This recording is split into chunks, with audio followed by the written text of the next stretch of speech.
मराठा आरक्षणाच्या मुद्द्यावरून पुन्हा एकदा आरोप प्रत्यारोपाच्या फैरी झडत आहेत। मनोज जरांगे पाटील यांनी काल काही राजकारण्यांची नावे घेऊन थेट त्यांच्यावरच टीका केली होती। त्यानंतर आता राजकीय प्रतिक्रिया उमटत असल्याचे दिसत आहेत। मनोज जरांगे पाटील यांनी मराठा आरक्षणासाठी जालन्याच्या अंतरवाली सराटीत मोठी सभा घेतली होती।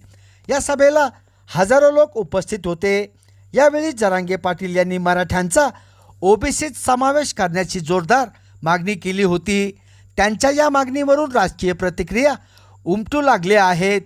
रयत क्रांती संघटनेचे नेते आणि माजी मंत्री सदाभाऊ खोत यांनी मराठा आरक्षणाच्या मुद्द्यावरून थेट प्रस्थापित मराठ्यांवरच हल्ला चढवला। गेली 70 वर्षे प्रस्थापित मराठे सत्तेवर होते, तेव्हा का मराठ्यांना आरक्षण दिले नाही? तेव्हा काय हे लोक गांजा ओढत होते का, गोट्या खेळत होते का, असा संतप्त सवाल सदाभाऊ खोत यांनी केला आहे। सदाभाऊ खोत हे मीडियाशी संवाद साधत होते। आत्ताच मराठ्यांसह अनेक समाजाची आंदोलने कसे सुरू झाली? आरक्षणाचा मुद्दा आत्ताच का निघाला? यापूर्वी हा विषय का निघाला नाही? असा सवालही त्यांनी यावेळी करत गेल्या 70 वर्षे प्रस्थापित मराठा सत्तेवर होते, त्यांनी काय केले? सत्तेवर असलेले हे प्रस्थापित मराठे काय गांजा ओढत होते का, गोट्या खेळत होते का? त्यांनी का आरक्षण दिले नाही? असा सवाल सदाभाऊ खोत यांनी केला। तसेच आरक्षणाच्या मुद्द्यावरून देवेंद्र फडणवीस यांची कोंडी केली जात असल्याचाही दावा त्यांनी यावेळी केला। फक्त देवेंद्र फडणवीस यांना घेरण्यासाठी मराठा आरक्षणाचे हत्यार उपसण्यात आले। फडणवीस यांची कोंडी करण्यात येत असल्याचेही आता लपून राहिलेले नाही, असेही सदाभाऊ खोत यांनी यावेळी सांगितले।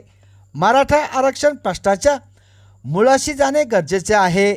देवेंद्र फडणवीसांनी मराठा समाजाला आरक्षण दिले होते, पण आघाडी सरकारने योग्य भूमिका न घेतल्याने आरक्षण टिकू शकले नाही।